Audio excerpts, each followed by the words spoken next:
Assalamualaikum warahmatullahi wabarakatuh. Perkenalkan, nama saya Zahra Salsabila Mutiara Santoso, dan di samping saya Riana Ayuningrum. Kita akan menjelaskan tentang kondisi sosial politik. Kondisi sosial politik. Sejarah politik bangsa Indonesia dapat dikatakan telah mengalami dinamika yang sangat panjang. Sejak awal berdirinya mengalami berbagai bentuk sistem politik yang sebenarnya bertujuan menyejahterakan masyarakat Indonesia. Yang pertama, bentuk pemerintahan Indonesia. Negara Indonesia merupakan negara republik dengan kedaulatan tertinggi di tangan rakyat, tetapi negara dan pemerintahan dikepalai oleh seorang presiden. Kata republik berasal dari kata Latin res publica yang mengandung arti urusan awam, yang artinya dikawal oleh rakyat. Republik Indonesia dijalankan berdasarkan asas demokrasi.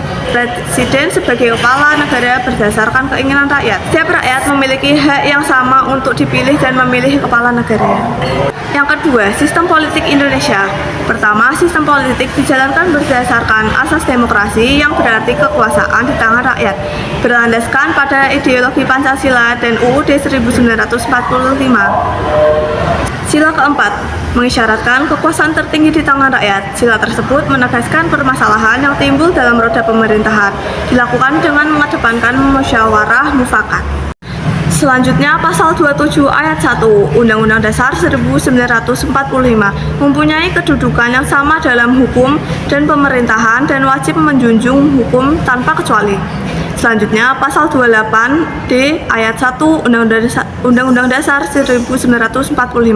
Setiap orang berhak atas pengakuan, jaminan, perlindungan, dan kepastian hukum yang adil serta perlakuan yang sama di depan hukum.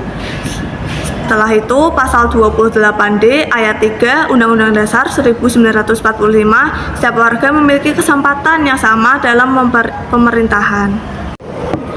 Kedua, sistem politik luar negeri dengan prinsip politik bebas aktif.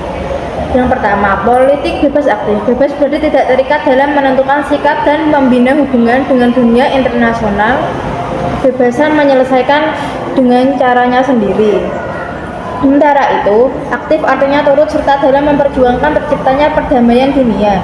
Yang kedua, pembukaan Undang-Undang Dasar 1945.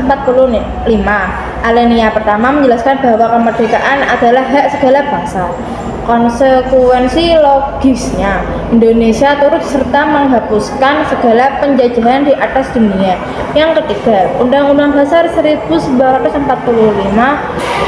Amandemen Pasal 11 ayat 1 menegaskan Presiden dengan persetujuan DPR menyatakan perang, membuat perdamaian, dan perjanjian dengan negara lain. Yang keempat, Undang-Undang Dasar 1945 Pasal 13 ayat 1 Presiden mengangkat duta dan konsul untuk negara lain, sedangkan ayat 2 menyatakan Presiden menerima duta negara lain.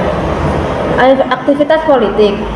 Aktivitas politik merupakan segala bentuk kegiatan yang mengarah pada ranah politik, baik ranah perpolitikan dalam negeri maupun luar negeri. Yang aktivitas politik dalam negeri.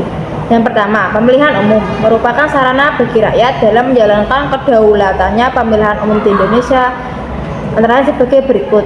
1. Memilih presiden dan wakil presiden. 2. Memilih anggota DPR sebagai wakil rakyat tingkat nasional ataupun tingkat daerah.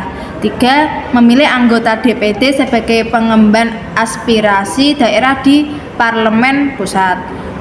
Yang kedua, unjuk rasa merupakan sarana penyampaian aspirasi rakyat ketika diwakilkan kepada anggota DPR tidak terakomodasi dengan baik. Yang ketiga, dialog terbuka politik. Media massa dan podcast sering dipakai oleh pelaku media untuk mewadahi dialog terbuka. Pelaku media merupakan komponen penting dalam mengawal jalannya politik sesuai dengan tujuan dan cita-cita bangsa. Yang kedua, aktivitas politik luar negeri. Yang pertama, pertukaran duta negara. Yang kedua, membina persahabatan dan kerjasama antar negara di dunia dalam bidang sosial budaya, ekonomi, iptek, dan pertahanan keamanan. Sekian dari kami, terima kasih. Wassalamualaikum warahmatullahi wabarakatuh.